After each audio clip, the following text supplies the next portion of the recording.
Thanks for being here. So, Dave Foreman. In preparation for my introduction, I did a Google search on Dave Foreman conservation. And I wanted to share some of the things that come up when you do a Google search. Some of the words that come up are the Rewilding Institute co-founder, forefront of conservation, radical, disillusioned, the Wildlands Project co-founder, continental scale conservation, radical, Earth First co-founder, controversial, radical, New Mexico Wilderness Alliance co-founder, effective and inspirational, radical. And I thought, this sounds like a guy that I could really like. He's one interesting dude, it sounds like, just from reading the search results. Well, I'm here to tell you that he is one interesting dude. And what the background on Dave is that for 40 years he's been one of North America's leading conservationists, working to shield and rebuild wilderness and wildlife. His latest books, which are here for sale, are Man Swarm, The Killing of Wildlife, and Take Back Conservation, among many, many others. One of my favorite quotes, which many of you have probably seen if you're paying attention to my emails, was, oddly enough, written by Dave Foreman, and it's often my email signature block, and it says, "We see forests, not 2x4s.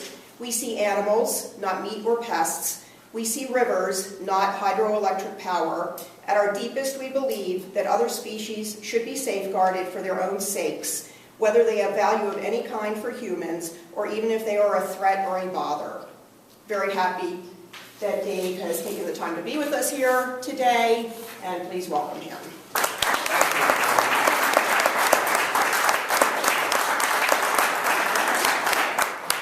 Well, that quote sums up everything else. I'll go home.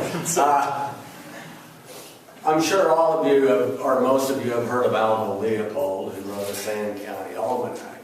And the first sentence in a Sand County Almanac was, "There are some who can live without wild things and some who cannot." And I'm a cannot. And I just wonder how many of you are also cannots. We're all cannots. Yeah, I think we need a bumper sticker that says "cannot" and "proud."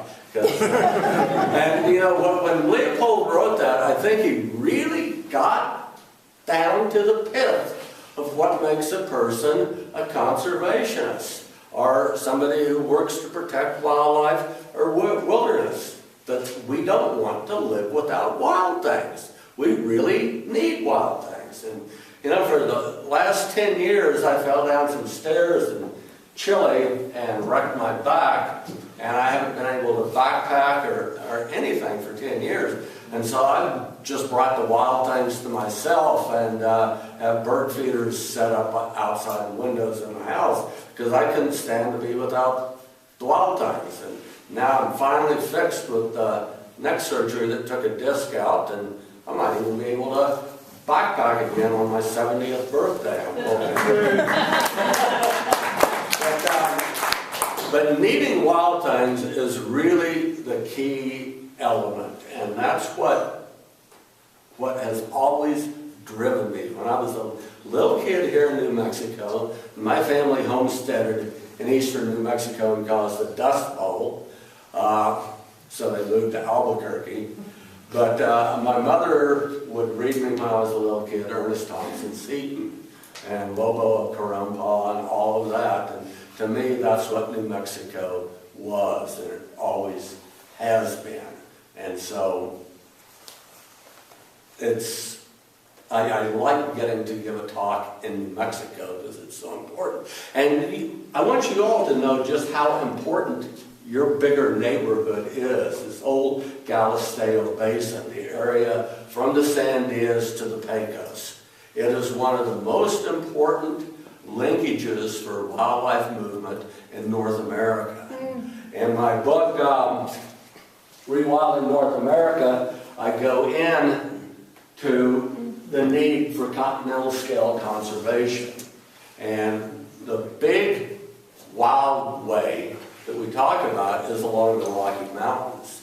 And if you look at the Rocky Mountains and how do you connect all the wilderness areas, the national parks, and other things, you see that it creates a pretty good network all the way from the Brooks Range in Alaska to the Sierra Madre in Mexico. But one of the biggest gaps of public land is right here in the Galisteo Basin. And I know some of you have been working on that problem, but you live in such a critical place here for the whole continent.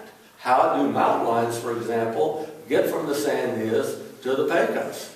They've somehow got to find a safe route through here. And the Sandia Mountains by themselves are too small for a healthy population of mountain lions. So they have to be able to move around. And so this is a really key place, and a place that you need to protect as much as possible to make it friendly for all kinds of critters to move through. But what Cindy wants me to talk about is this, what I call man swarm, our overpopulation problem. And I was telling somebody just a minute or so ago that when I was at the University of New Mexico in the late 60s, I handed out over 100 copies of Paul Ehrlich's population bomb book. And, you know, everybody saw an overpopulation problem. Pete Seeger, the great folk singer of the left and freedom in this country, who once did a fundraiser for me in Santa Fe 40 years ago for the Wilderness Society. He was all behind Paul Ehrlich and the population bomb. But something happened along the way, and we quit thinking about overpopulation, even though we didn't quit having lots and lots and lots and lots of babies. And so I wrote this book, Man Swarm, to try to bring overpopulation back to the conservation movement. And its full title is Man Swarm and the Killing of Wildlife. Because of all the problems we face today, they all tend to lead to one thing, and that's extinction. Mass extinction that is going on right now. And we are going to lose something like 1/4 to 1/3 of all species unless we turn things around. And there are about 7 different ways we cause this. I call them ecological wounds, after Aldo Leopold. There's the direct killing of wildlife that we do by overfishing the seas, by trapping, by hitting animals with our cars, and all these other ways, bushmeat hunting, trophy hunting for polar bears and tigers, Japanese whaling, all of those type of things. Then there's habitat destruction, the destruction of the Amazon rainforest, the way we wiped out the eastern old-growth forests and the Great Plains, and that sort of thing. Then there's fragmentation of the landscape, the way we break up the landscape with highways, with dams, and other things that prevent wildlife from moving around. And then there is disrupting ecological processes like flooding in streams, such as forest fire, such as predation, pollination. All of these types of things we're disrupting. And then there's the invasion of exotic species, alien species, things like tamarisk that take over our streams here. And I know San Domingo has done a good job of getting rid of the tamarisk on their part of the Galisteo Creek. Then there is the problem of biocide pollution, the old DDT problem, and all the other pollutants that cause problems for wildlife. I just found out that I need to be taking a leak outside because I take a medicine that goes right through the city of Albuquerque water purification plant and goes into the Rio Grande and screws up the little fish. And so there's all this kind of stuff. And then there, of course, is climate change, or global weirding, as we should be calling it. And all of these things are behind how we're wiping out wildlife worldwide. But the thing that drives all of them is overpopulation. The way our population has exploded. And one of the things, world population in 1960 was 3 billion. It's 7.5 billion today. I'm 66 years old, and the population is tripled in my lifetime. It took 1,600 years for the population to double from 0 AD to 1600 AD. That's how long it took to go from 250 million to 500 million. But now it's tripled just in my lifetime. And I don't have a real formal presentation, but I thought I would just read you a little bit from my Manswarm book to give you the idea of the overpopulation crisis, and then we can have a discussion about it. I'll be happy to answer any questions. But one of the leading archaeologists, Stephen LeBlanc of Harvard, who's done a lot of work here in New Mexico digging up member sites, said the thing he learned most of all from his archaeological work around the world and in the United States is if true ecological balance exists, then human populations should be stable.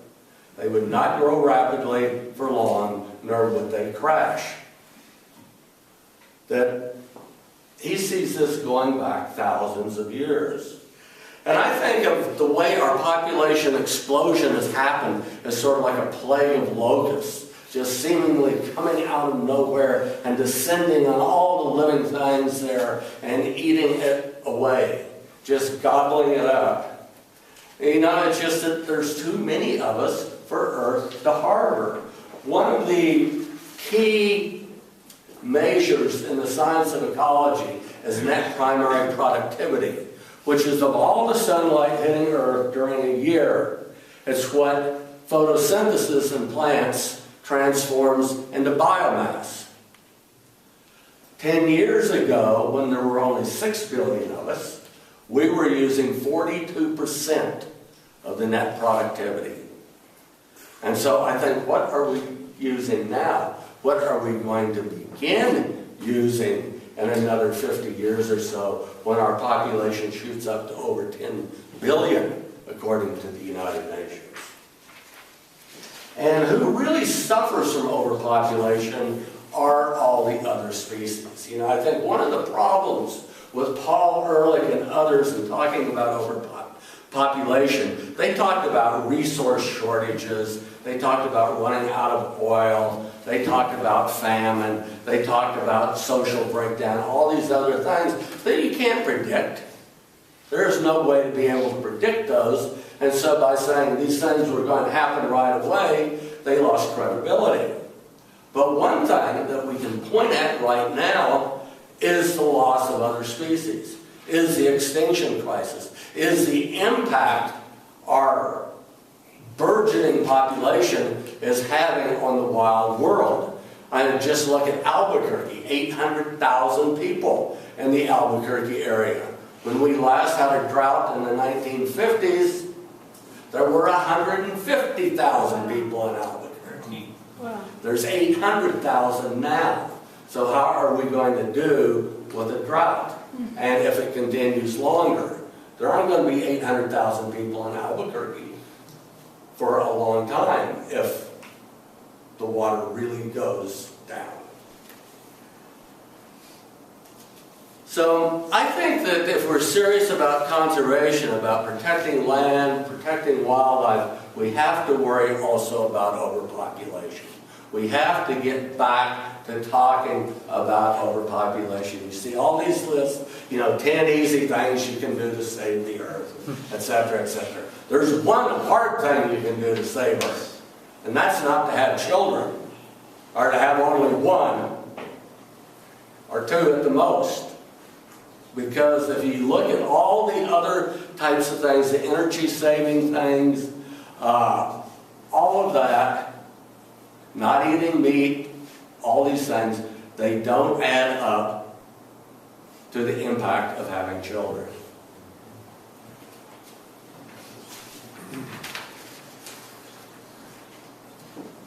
The science advisor to the British government a few years ago, Sir David King, said, "The massive growth in the human population through the 20th century has had more impact on biodiversity than any other single factor." We hear that from leading biologists like E.O. Wilson, but we don't seem to do anything about it. Now, if we look at the far, far past, complex animal life evolved about 500 million years ago. And in those 500 million years, they're too much for any of us to really imagine. There have been 5 great extinction events. The last one was caused 65 million years ago, when a comet or asteroid crashed into Earth and caused the demise of the dinosaurs. But right now, we are in the 6th great extinction event. And unlike the past ones that were caused by massive upheavals in geology, by extraterrestrial objects or what have you, this one is caused biologically by one other species, and that species is us. And it's caused by our overpopulation, our overconsumption, our taking over Earth for ourselves.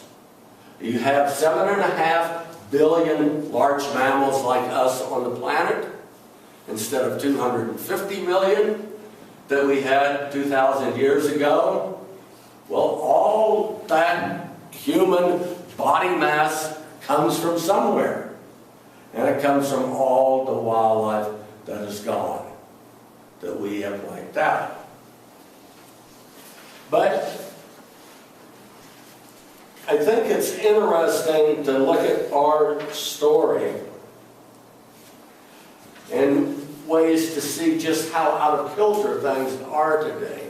If we go back 50,000 years, which is about the time we became us, behaviorally modern, had this abstract thinking and elaborate language and all that, and began leaving Africa and spreading out all over the world, think about that.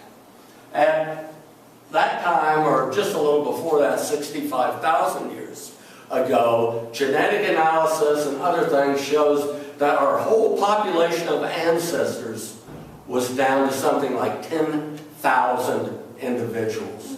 And that could have been caused by massive volcanic eruption in Indonesia, Mount Toba, that caused bad climate conditions. So, if we go back to that time, there's 10,000 of us. But there's also other humans on Earth. Neanderthals, Denisovians, Homo erectus in China and in Indonesia, the little hobbit critters on Flores. All of those. Plus there's 2 species of orangutans, 2 of gorillas, 2 of chimpanzees, bonobos. And so if you look at the whole big family of the great ape human family, which one was the least common? We were. All those others had more numbers than we do. Today, there are 350,000 human babies born every year. That is more than the total population of all the gorillas, chimpanzees, orangutans, and bonobos in the world. And we add that many every day. 350,000 born every Day. Not year. Not year. Yeah, every day. Did I say a year? Yeah. Well, I'm 66, what do you And of course the Neanderthals and Denisovians and others are all gone. 50,000 years ago, there were more tigers. There were more elephants. There were more woolly mammoths. There were more blue whales. There were more white rhinoceroses. There were more of all of these things than there were of our ancestors. And what's it like now? I looked at what had happened in India during the 20th century. At the beginning of the 20th century, there were 100,000 tigers in India, in the wild. There are something like 1,700 today. While there may have been more tigers than Homo sapiens 50,000 years ago, today, for every tiger in the wild, world over, there are 2 million human beings. 2 million of us, the population of the state of New Mexico, for every single tiger on Earth in the wild. So we see all of this going on. Another really key mathematical formula that Paul Ehrlich and John Holdren, who is now President Obama's science advisor, came up with some 40 years ago, is IPAC. Impact equals population times affluence times technology. In other words, what they were saying, our impact that we as a species has is a factor of multiplying our population times how affluent we are, times our technological disruption. And in many ways we look at impact as our impact on ourselves, on our own life support system, on whether we can feed ourselves. But I look at the impact as being on wild things, on biodiversity. And so we can see that as population grows, we have a much greater impact. But we want to pretend that population isn't part of that problem anymore for a lot of different reasons.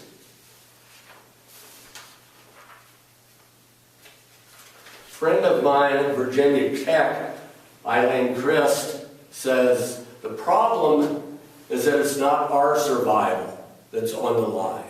It's the survival of everybody else. And that is really true. We aren't the ones under threat, but we are threatening everybody else. And I think that's a nice way to look at the other species on Earth as being everybody else. We're all Earthlings. We all need to recognize that we're cousins, that we're related, that we come from a single common ancestor. And that we're all tied together. And if we are cousins, if we are related, then doesn't that mean that we should see each other sort of as neighbors? You know, about 4,000 years ago, according to one religious myth, a ghostly mist filled this tent that had the Ark of the Covenant in it. And this ghostly mist gave out some rules to this desert tribe of goat herders. And one of those rules was treat your neighbor like yourself. And you can find it right there in the Old Testament, written out. And I think that is the fundamental rule for how you get along with everybody else, with all your neighbors. And so the step for us is to recognize that our neighbors aren't just other human beings, but our neighbors are ravens, they're coyotes, they're mockingbirds, they're cholla cactus, they're granite grass, and that we all live together in a neighborhood. And we need to go through life with a feeling of goodwill for all our neighbors. And so I think that's really sort of a basis for ethics. And if we recognize these other species as our neighbors, then we constantly aren't going to be going to them and saying, hey, I need your house or your yard because we've got too many kids now. And we need to move in here and take over, and I don't know where you're going to go. But that's essentially what we're doing with everybody else on Earth. Is we're saying we've got to move you out. There's not room for you tigers here anymore. There's too many of us living in all over India for there to be room for tigers. There's not room for wolves or mountain lions in the United States anymore because there are too many people. They get in the way. You see people in the suburbs of Boulder, Colorado, spreading out into mountain lion habitat. Well, we spread out into it because we wanted to get away from too many people. So the mountain lions have to move somewhere else. I mean, that probably happens in the greater Galisteo Basin area too, doesn't it? That we move in to our neighbor's home and then say they've got to go because they're a bother to us. That they're in the way. That we're taking over now. Thank you.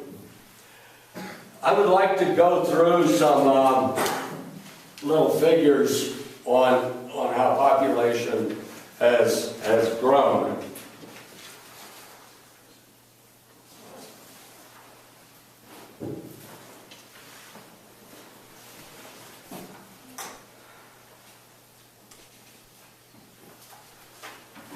The human population, if we started 50,000 years ago, when we really became us, and started being abstract thinkers, fancy vocabularies, and all of that, and began to spread out. A little population in Africa, probably we were very much like the San, Bushmen, is what archaeologists think today, living in a small area of what's now Ethiopia.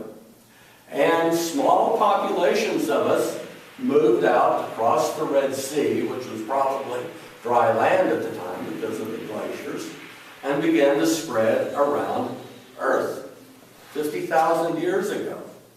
We moved along the Indian Ocean coast, down into Indonesia, and over to Australia. We went up into Central Asia, where part of us split and went over to Europe. At the same time, we were spreading all over Africa as well.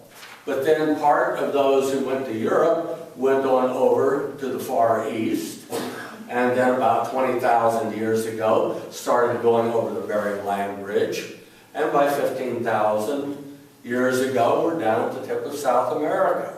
And so, in a fairly small amount of time, a very small number of us spread around the whole world. But there still weren't that many of us.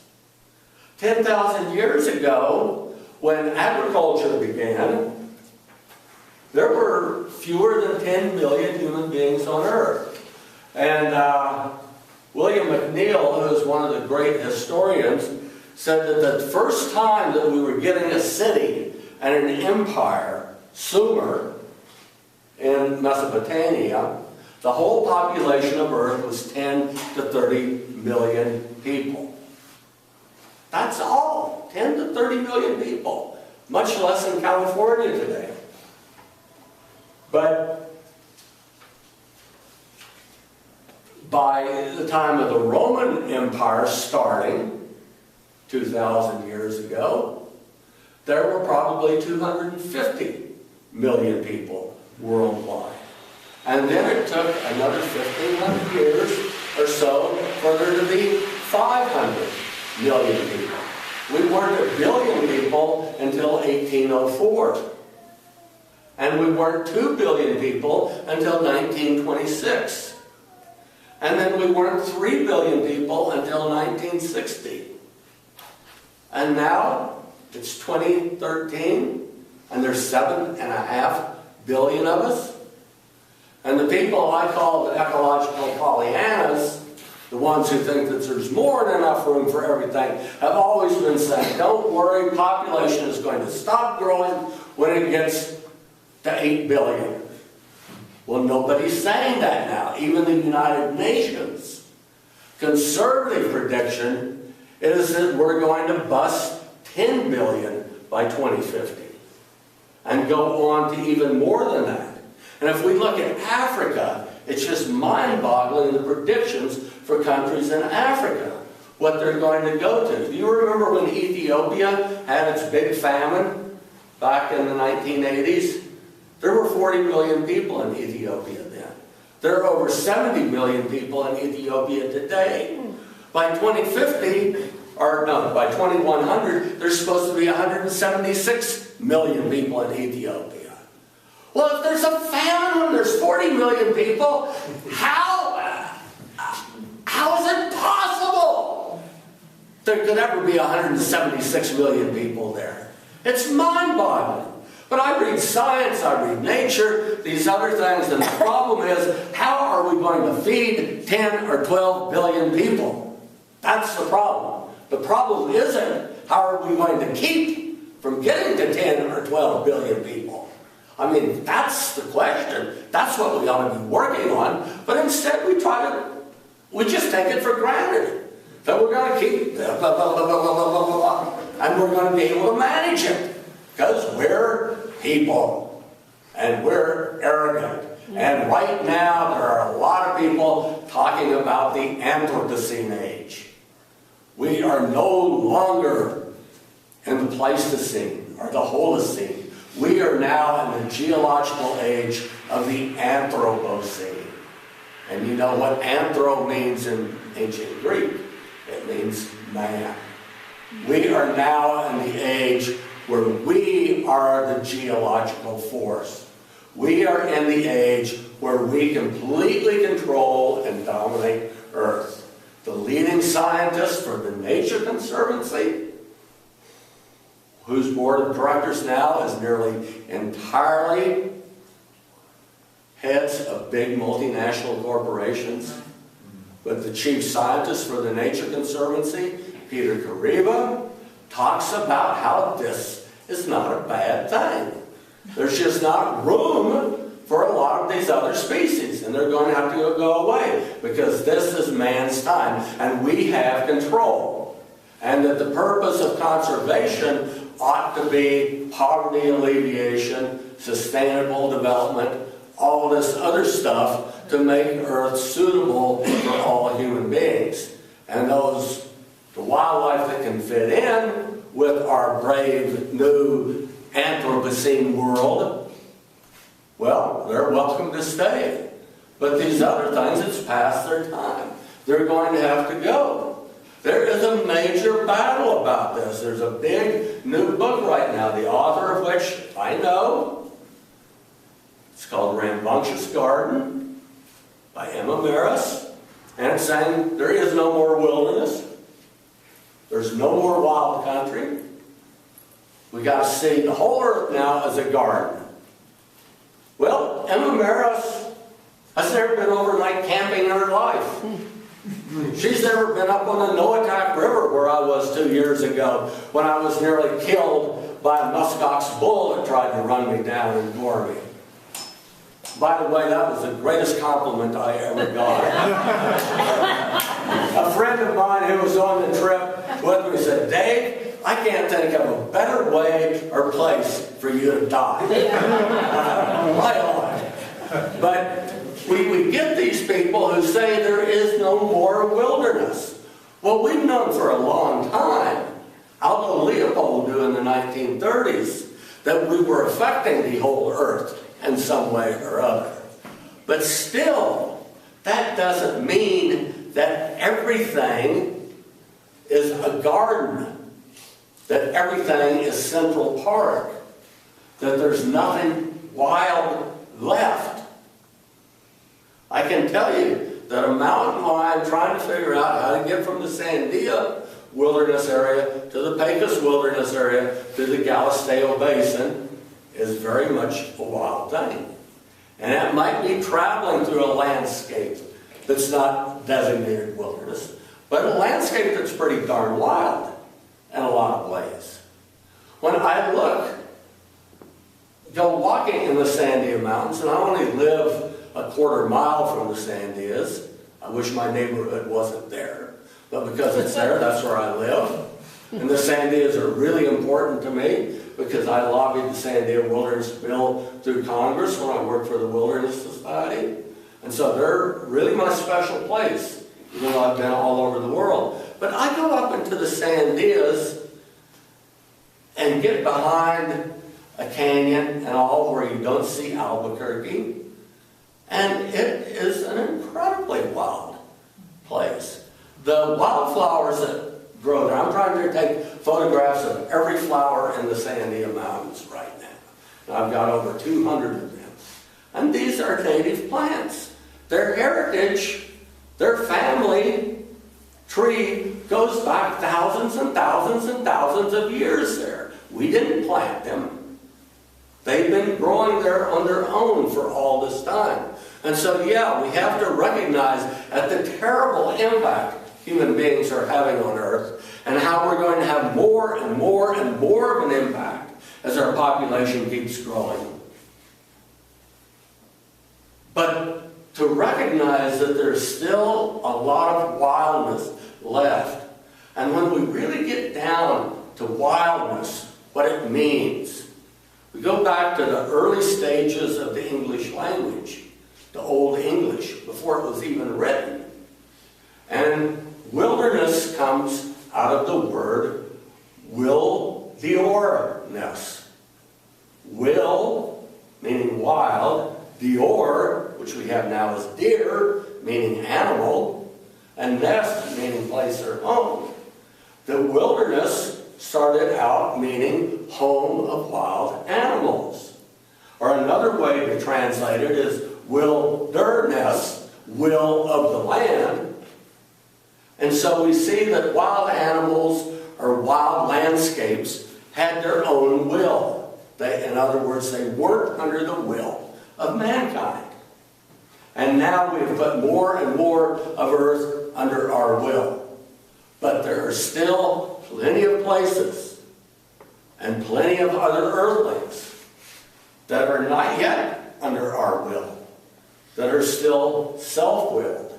And it's our task to, I think, readjust the proportion of Earth that is under our boot heel, under our will, back to more of it that is being self-willed, that can run itself. My friend Michael Soule, who is one of the leading conservation biologists in the world, says that another word for wilderness is a self-regulating ecosystem. That it's something that can run itself. But these anthropocene people, they want to run everything. Because of that arrogance. You know, the old, what was it? I think it's Percy Bysshe Shelley who wrote about Ozymandias. Across the lone and level sands of broken visage lies. And there on it's just a desert in the Middle East, a broken statue of the great king, you know, with the beard and the sword and the whole works. And on the base of the statue, of the broken statue, it says, "Look upon my works, ye mighty, and despair." And, you know, those kind of kings were back 5,000 years ago. But it seems like every generation of us for 5,000 years has become more and more like Ozymandias, bigger and bigger and bigger kings of it all. And now we're saying to the whole earth, to the whole solar system, to the universe, look upon our works and despair. Because we are man and we are running the planet. At last, we've taken over.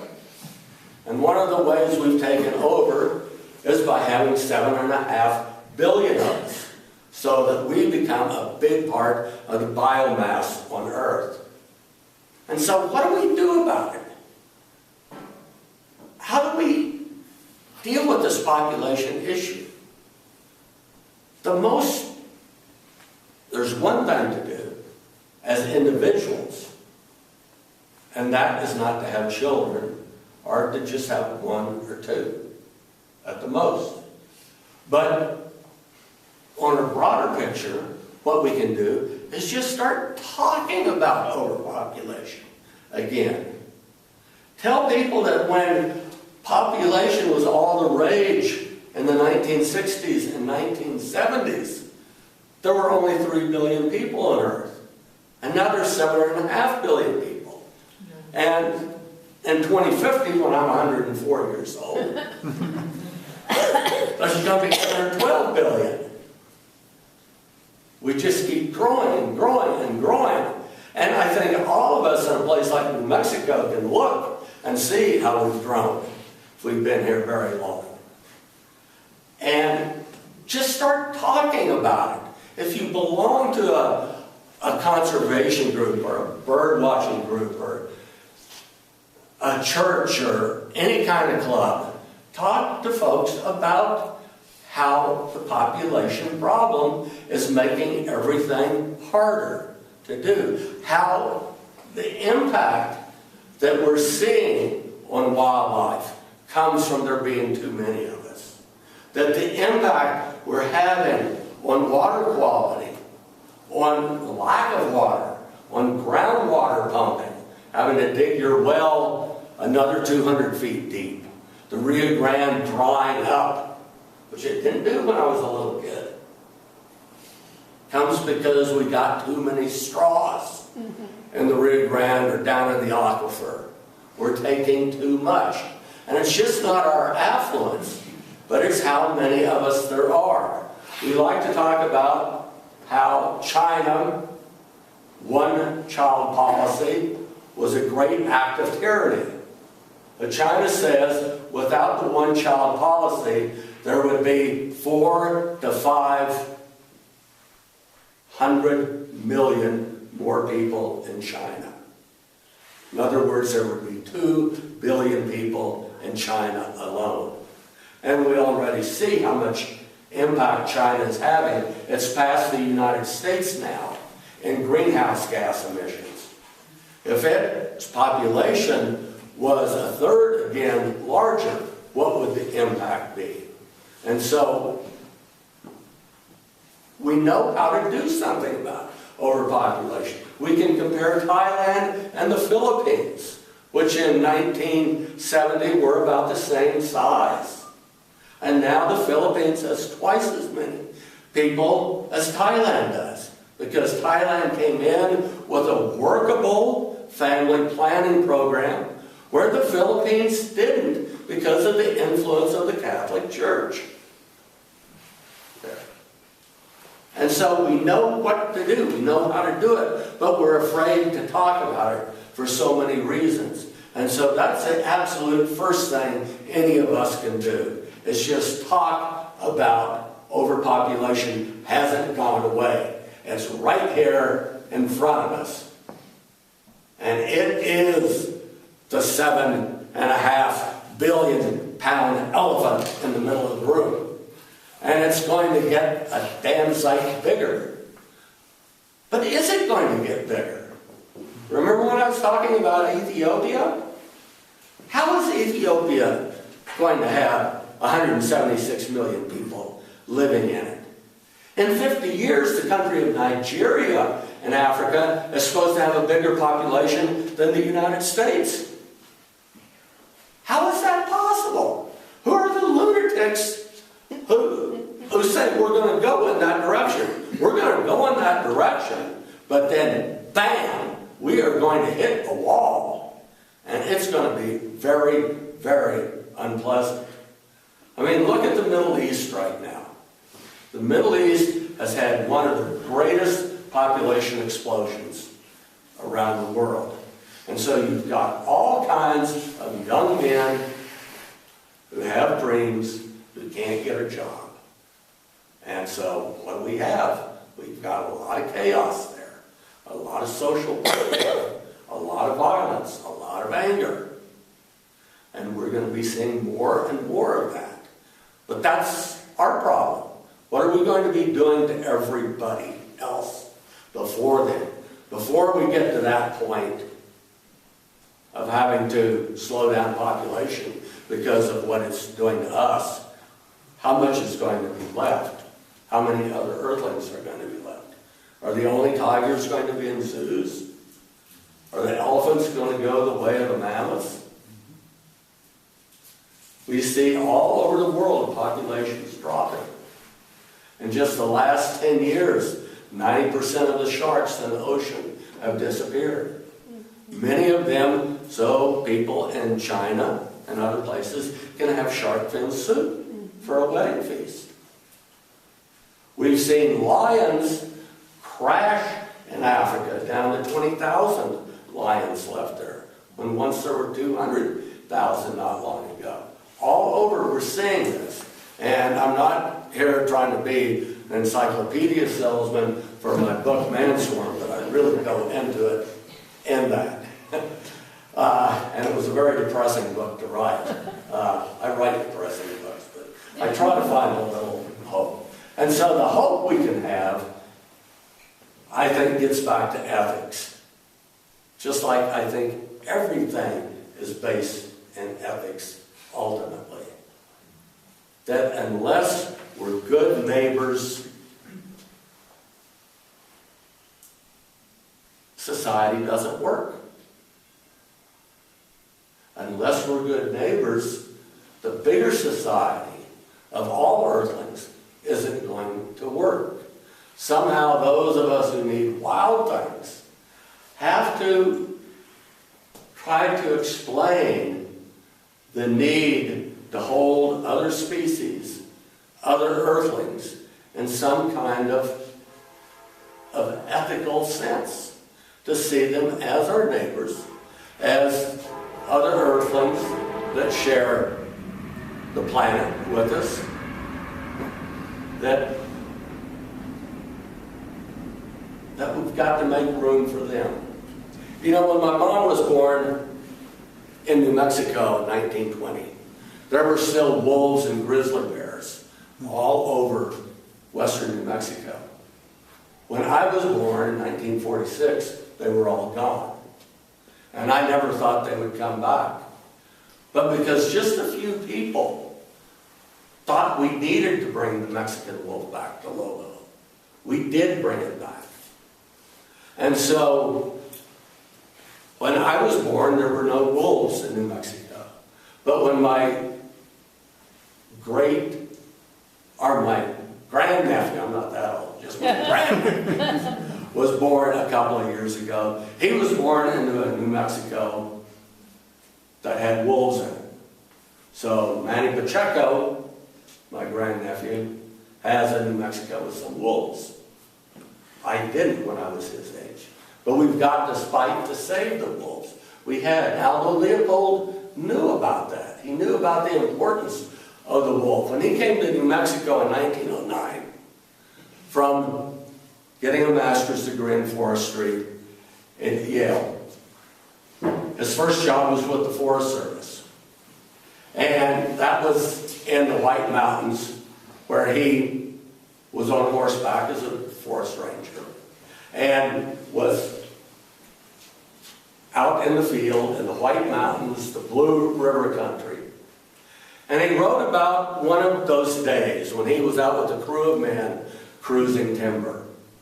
And they'd stopped to eat their lunch on a rocky little rim rock overlooking a rushing stream below. And as they ate their lunch, they thought they saw a deer ford the stream, because it had long legs. But then they saw a bunch of wolf pups come running out of the willows on the other side of the stream. And they realized it was an old mama wolf. Wow. Well, in those days, any wolf you saw was a wolf you shot. And so Leopold and his men ran to their horses, pulled the 30-30s from the scabbards, began to blast away downhill at the pack of wolves. One of the pups dragged her shattered legs back into the willows to die a slow death. The old mama wolf went down, and Leopold and his men mounted up and rode down the hill to skin out the varmints and pack their hides back to Springerville to sell. Years later, Leopold, writing about that day, said, "We reached the old wolf in time to watch a fierce green fire dying in her eyes. I was young then and full of triggerage. Because fewer wolves meant more deer, I believed that no wolves would mean a hunter's paradise. But after watching the green fire die, I realized that neither wolf nor mountain agreed with such a view."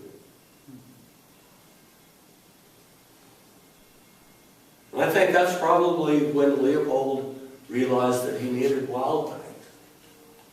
And I think deep down, we all need wild things. And we need that green fire out there. And we need to fight for the green fire in the land, in the eyes of the wolf. And we need to take responsibility for ourselves so we don't go on elbowing all the green fire off of this little blue-green living ball in the blackness of space. Life is here. We don't know that it's anywhere else. And the best thing we can do is be good neighbors and fight for all of life. So thanks very much.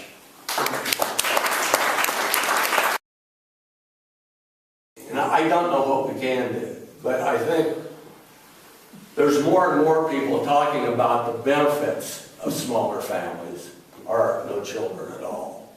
And we just need to make it acceptable not to constantly have children. But one of the key things is family planning all over the world. And we don't have enough of that anymore. There's too much opposition to it from religious groups and from others. There's some feminists who are against it. There are people who think it's their right to have as many kids as possible. But there are millions and millions and millions of women all over the world who want help to not have more children. And that's what we've got to do. It's a good place for our donations to go. Right. Is the conservationists and the family planning movement have to get back together again and see that we're two sides of the same coin. And I don't know if that's going to work. I don't promise hopefulness or that we're going to work our way out of things, because in many ways we aren't. But we've got to work to try to do it. And the one way we can keep Nigeria or Ethiopia from having mass famine is to make sure that there's family planning there, that every woman in those countries can control her own pregnancy without having to get permission from her thug of a husband or boyfriend. Or her church. What's that? Or her church. Yes, indeed. Yeah, the cardinal in Uganda who said it's better for a woman to die of AIDS than to use a condom and go to hell said this on the radio a few years ago. So, yeah, yes. I may have my names mixed up. Wasn't Paul Ehrlich at Stanford? Yeah. Are you aware of the feud that went on between Paul Ehrlich and Charles McCabe of the San Francisco Chronicle? No. Charles McCabe was a writer for the San Francisco Chronicle. He used to have a day. I went to Stanford.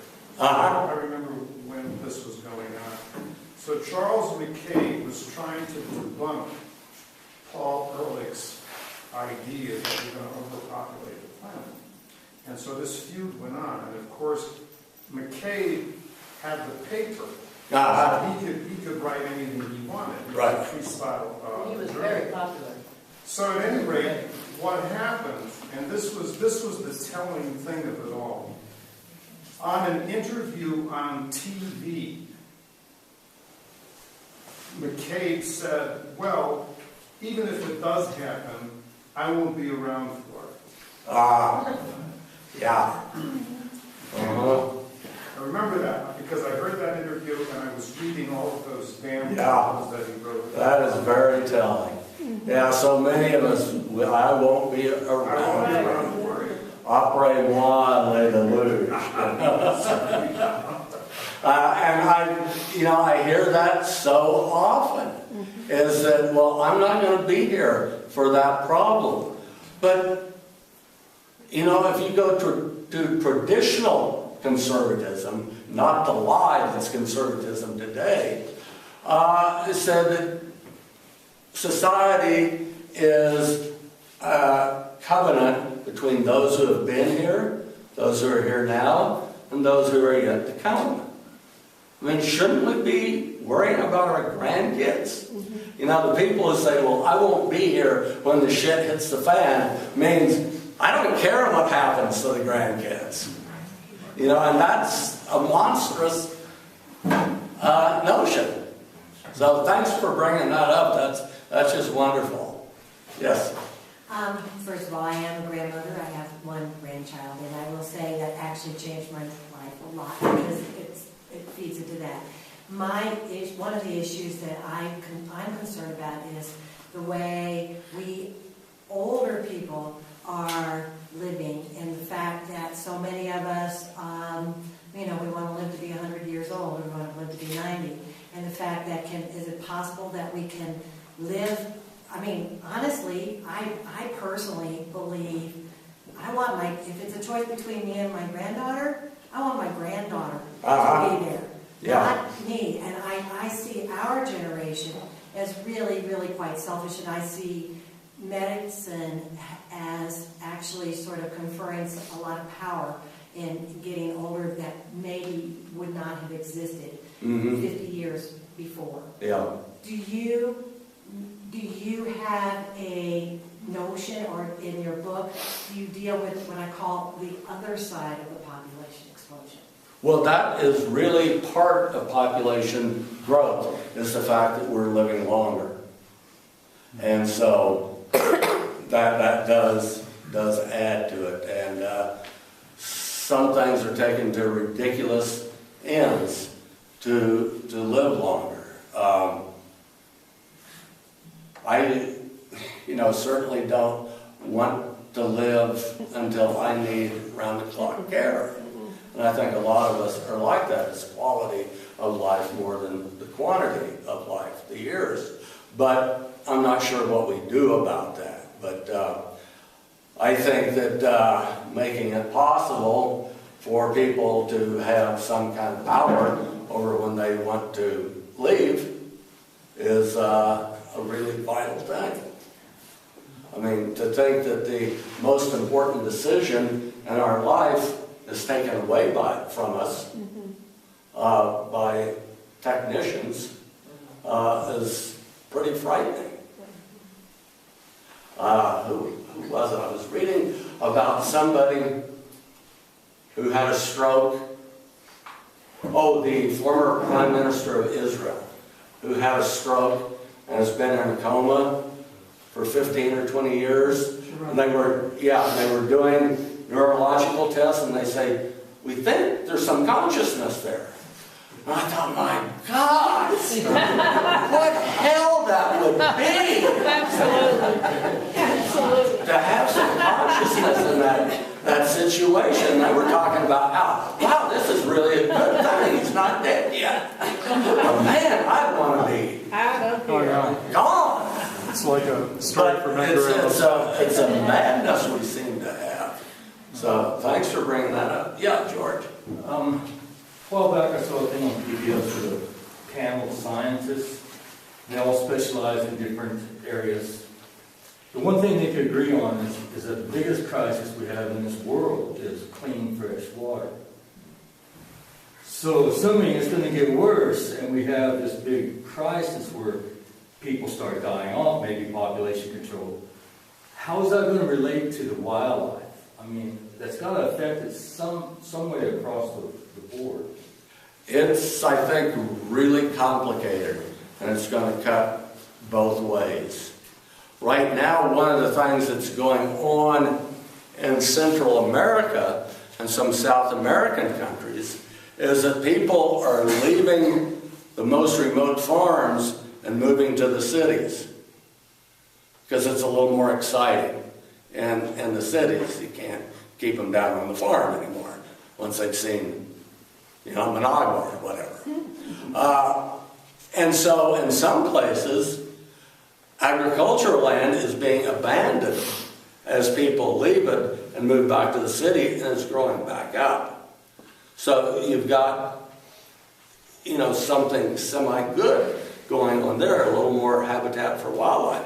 But by the same token, that if you have, in India, there are 150 million people depending on an aquifer that is probably going to be dry in 10 years. Well, what happens then? Where do they go? They're going to spread out into the last tiger refuges if they have to find some place to find water to grow crops. And so it's going to cut both ways. And so we really need to be strong, I think, worldwide on keeping protected areas protected and having them being inviolable. And there's a very strong homegrown conservation movement in India. At an international conference, I met a little girl. She wouldn't be a little girl today, but she had a group called Kids for Tigers that was all across India, had a website and other stuff. So people in India are fighting really hard for tigers and trying to keep the tiger reserves protected and walled off from people going in and clearing and doing agriculture. But, you know, we wouldn't have that problem if India hadn't had this continued population explosion. But when the water disappears, I don't know how anybody can predict what's going to happen. But I do know one thing, that every problem that we face like that is going to be made worse by more people. Yes? I'm trying to articulate a sort of a question here. Do you have, you're talking about studies that show these population projections, and it sounds like you're arriving at a question of who the hell's coming up with these numbers, but one thought I have is, wouldn't it be in the best interest of companies, and whether they're energy companies or whether they're housing developers or just the American consumerist culture, all the companies that are driving that, isn't it in their best interest to perpetuate this myth of abundance? Oh, sure. And so how can we articulate sort of the anti-myth? I mean, they're what I call cornucopians. They think there are no limits, that man's ingenuity can overcome any resource shortage. right, the technology. Right, Yes. right. Gifford Pinchot, the founder of the Forest Service, said there's only two things on earth: people and natural resources.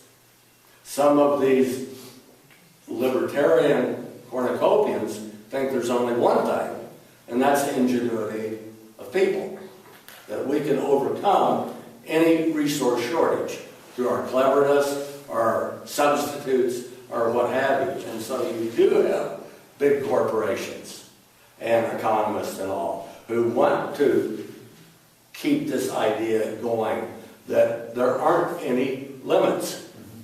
And that's why the book, the first computer survey on overpopulation and resource limitations, called The Limits to Growth, was so savagely attacked by the Wall Street Journal and other economists, and why it's become essentially a religion among libertarian economists that there are no limits, because they just can't deal with it. Are there any treatises now that are catching hold?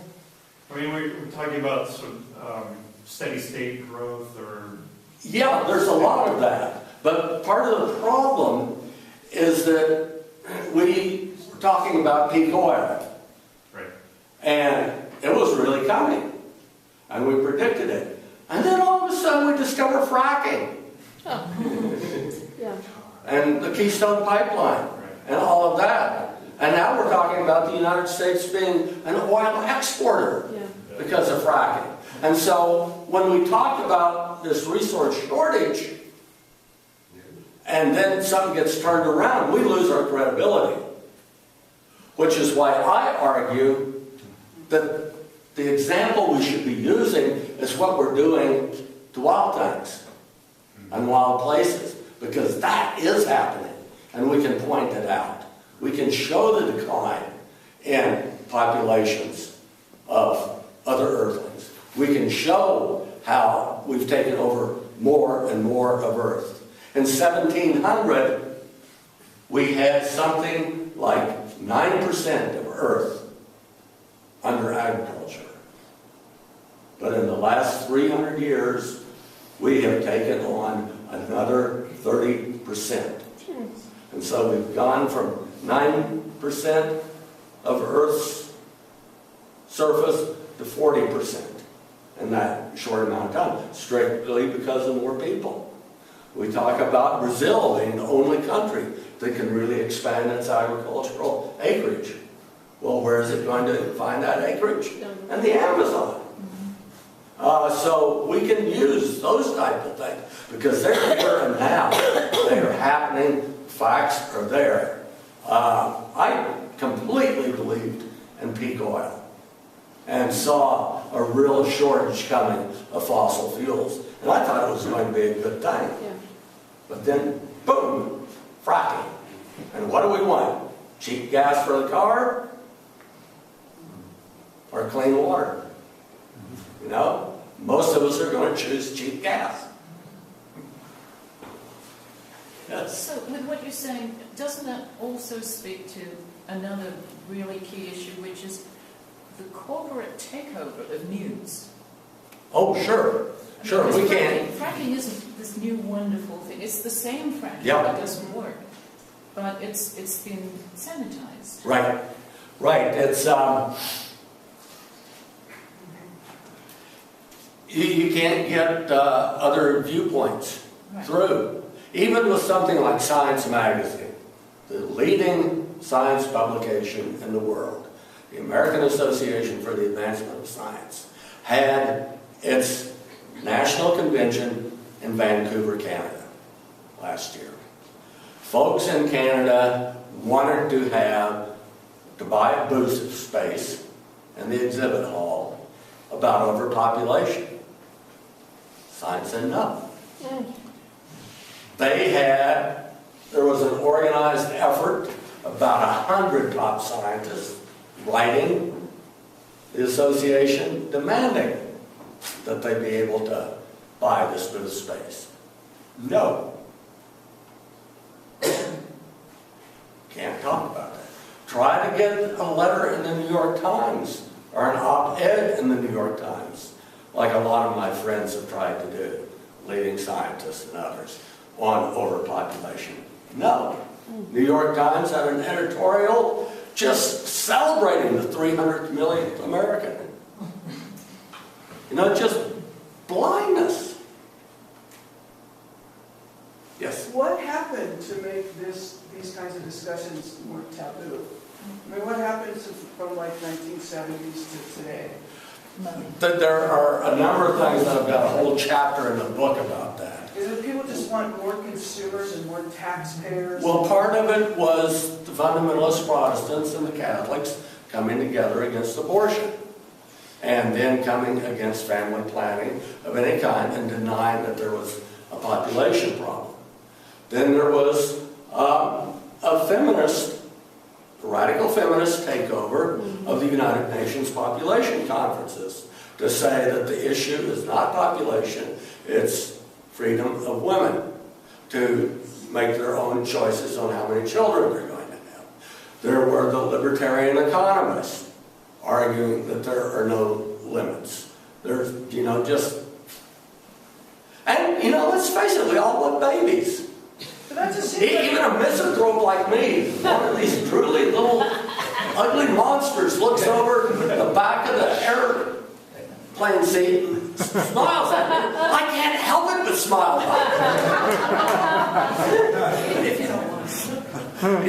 So there's a lot of things that went on about this, but it really was political correctness in a way. The other thing that happened, and this is really hard to talk about, and I didn't bring it up for that reason, I do go into it in my book, is in the United States, we did achieve zero population growth in 1974. Because of the population bomb and other things, our birth rate went way down. Boom, we achieved it. At the same time, immigration began to go up and up and up. And now that's where our population growth comes from, is from immigration. Now, you talk about immigration and you're suddenly accused of being anti-immigrant or being racist or whatever. So you can't do it. But to me, it's a question of how many Americans can the world afford? And so, you know, it's that kind of stuff too. Just all these different little things piling on make it impossible to really talk honestly about population. Suddenly, well, you're anti-immigrant. And, you know, it's politically incorrect. Yeah. I also think that as farming technology improves and people are able to provide more food on less acreage, humans are very proud of that. Oh, yeah. And so I think the success that technology has brought also encourages people not to look at population. And we've all heard about the Green Revolution and how we so vastly increased wheat production and all. Well, you know what the Green Revolution really was? It was fossil fuels.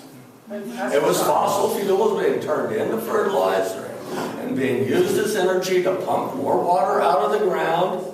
Nearly all of the increase per acreage and productivity for grains came from fossil fuels. Irrigation, fertilizers, etc. The word is Africa has primitive agriculture. If you could get Africa as much fertilizer per acre as China uses, Africa could feed itself. Well, where does that fertilizer come from now? Not all from back guano anymore. They aren't mining Carlsbad caverns for fertilizer like they once did. It's all coming from fossil fuels. And so that's where the Green Revolution came from. I mean, we're eating dead dinosaurs. Yes? I'm going to throw my little cynical scenario in there, which might be the savior of this planet, is that these people keep fooling around with these viruses like H5N1, making them more virulent. Somebody's going to walk out the door one of these days by accident. Yeah. And boom. Well, absolutely. You have 7.5 billion large-bodied animals out there. And with the generational change, how fast viruses or bacteria can evolve, something is going to come along. And that actually is the thing that keeps me going. Me too. There, I admitted it. I can't say anything worse. I think it's true. I mean, What? I think you're right, though. Look at the bacteria. I mean, it's just a matter of time. It is.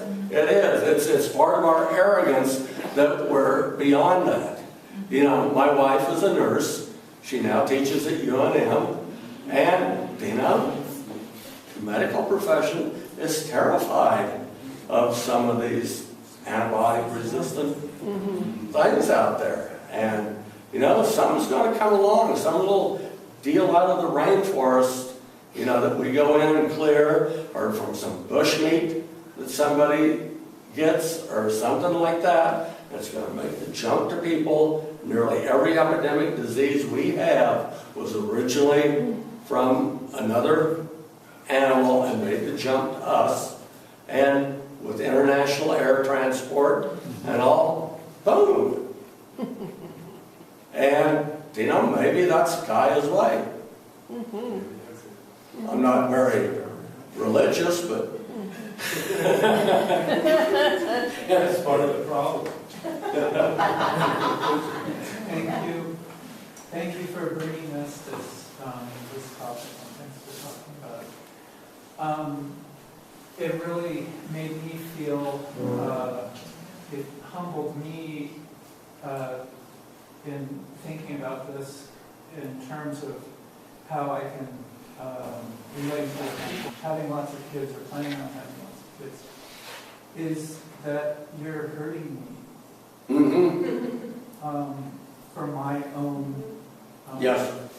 feelings, my own perspective, and just that they can, if they can hear that, but I may not be able to change their mind or affect what they're going to do, but if I can say that for myself, because that's how I feel and that's what I see. I think that's really wise. I mean, it's selfish to have a lot of children because you're grabbing the whole pie more than your share. So that's very good. Thanks for bringing that up. What about saying you're hurting the kids you already have, too? by What? having one? You could say that you're hurting the children Well, yeah. that you already have. Exactly.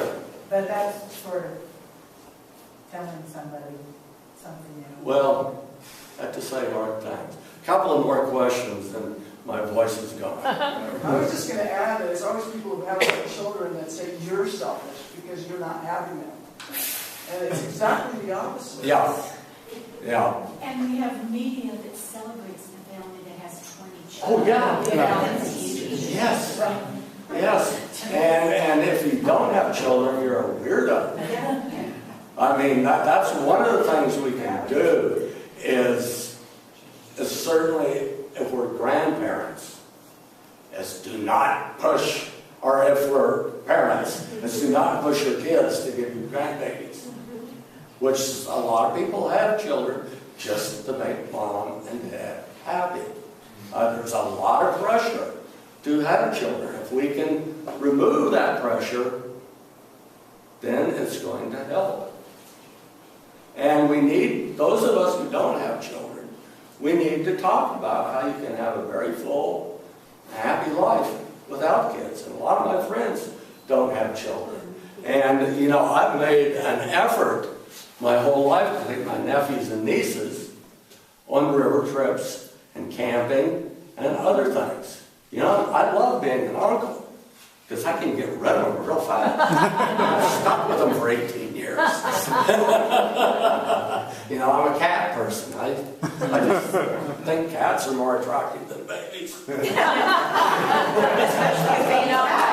best compliment I can give somebody when they show me their baby is, boy, it's nearly as cute as a kitten. I have children and I have cats, and cats are really cuter. I have teenagers now. And I think they'd be smarter. Yes. Have you read A Modest Proposal by Jonathan Swift? Oh, yes. Yes, I know. For those of you in the room who haven't, I suggest it. Yeah. A well-fed child of 2 could feed a family of 4 people. Yeah. A formalized question to which you alluded, what keeps you going? Have you outlived enough of the bastards? Oh, I sometimes wonder, what keeps you going? It's because I don't want to live without wild things. Yeah. And if I'm not fighting for those wild things, then I'm not paying my rent. And I should just check out. Yeah.